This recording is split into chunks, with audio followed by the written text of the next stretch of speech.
be able to answer the question, should you make friends in your 40s? We have to ask first, are we ready to date? Because making new friends is the same as dating. It is a relationship that needs to be nurtured, protected, and the only difference is that it's platonic. Hello, my amazing people, and welcome back. If you're ready to make new friends, you have to watch this video. Let's get right into it. Before you start looking for new friends, ask yourself these 3 questions. Do I need more people in my life, and will it bring me any value? Do I have enough time for new people in my life? Before you let someone new actually take on your space, make sure there's room. Do inventory of your existing friendships. Make a list of qualities you're looking for in a friend. Just like dating, some connections may fizzle out after 1 or 2 meetups. The more you know yourself and what you're looking for, the better off you'll be, because you don't want to waste your time, you don't want to waste someone else's time. So make sure you are actually being considerate of your time and of other people's time. One thing you can do is make a list of qualities that you would like to see more in yourself, so you can attract people who bring out your best self over the long run. Once you pinpoint those, it becomes so much easier to identify who you want to attract and who you want to let into your life. So keep in mind that these traits are different from what you'd need in a partner. For example, if you want a mate who chills out your anxious energy, maybe you're actually in the market for a spontaneous girlfriend who's always up for anything. So don't mix those up. Whatever you're looking for in a partner, it's not necessarily that's what you're looking for in a girlfriend. So let's start the search and let's put ourselves out there, because dating other people is fun. Making new friends is fun as long as you know exactly what you're looking for. At the end of the video, I will tell you a hack, a thing that me and my friends, my girlfriends do when we meet for our regular meeting every month, and how do we maintain these meetings. According to the Friendship Report, a global study commissioned by Snapchat in 2019, the average age at which we meet our best friend is 21.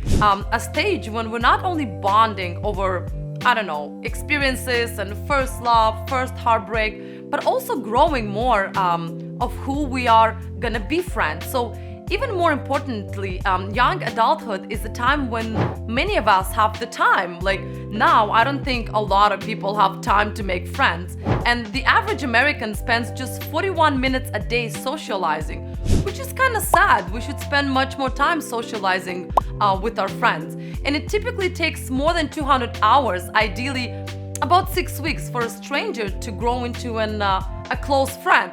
No one has that much time. So as we get older, the space we used to fill with laughter and gossip and staying up until morning can get more consumed by adult concerns such as marriage, children, careers, and we tend to spend much more time alone because we are growing, we're expanding. So finding new friends, it doesn't depend only on the chemistry and common interests, but it's also a shared vision of what your new relationship could provide and how it can benefit both of you. So if I were to look for a friendship, now here are the rules that I would follow.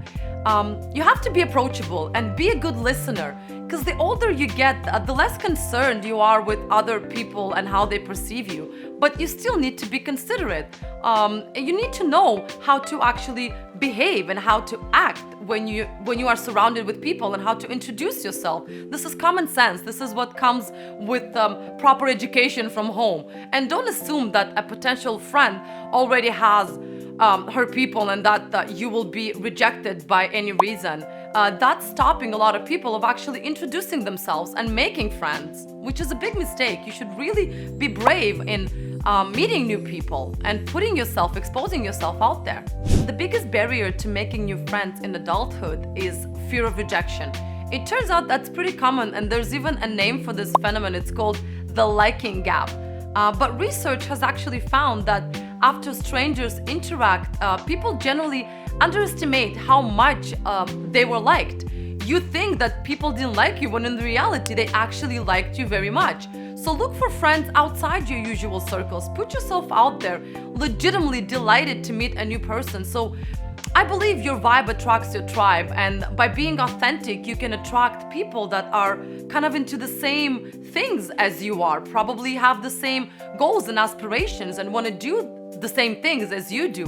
So for most of us, getting older means our circle of friends is getting smaller. Unfortunately, we've lived longer and we know more people, but we also become more particular about who we enjoy spending our time with. Another hack that I learned from my personal experience is look around yourself and see what acquaintances you have, and maybe those acquaintances are worth investing time into and they can grow into full-blown friendship. This is what happened to me.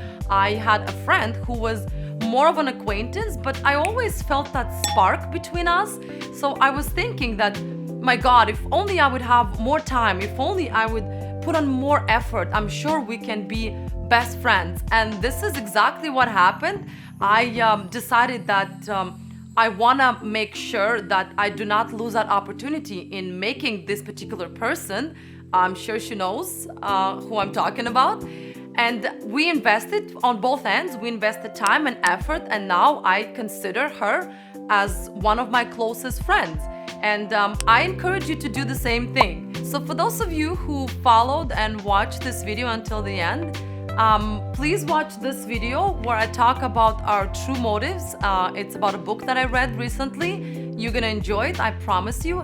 And the hack that we do with my girlfriends when we meet for lunch or coffee, right away the first thing we do is we take out our phones and we schedule the next meeting right on the spot. So everyone goes through their schedule, so we know that when we go our ways, and if anyone needs to leave earlier, we already have a date and a time and a place, most likely, for our next meeting. Thank you very much, and I'll see you next time.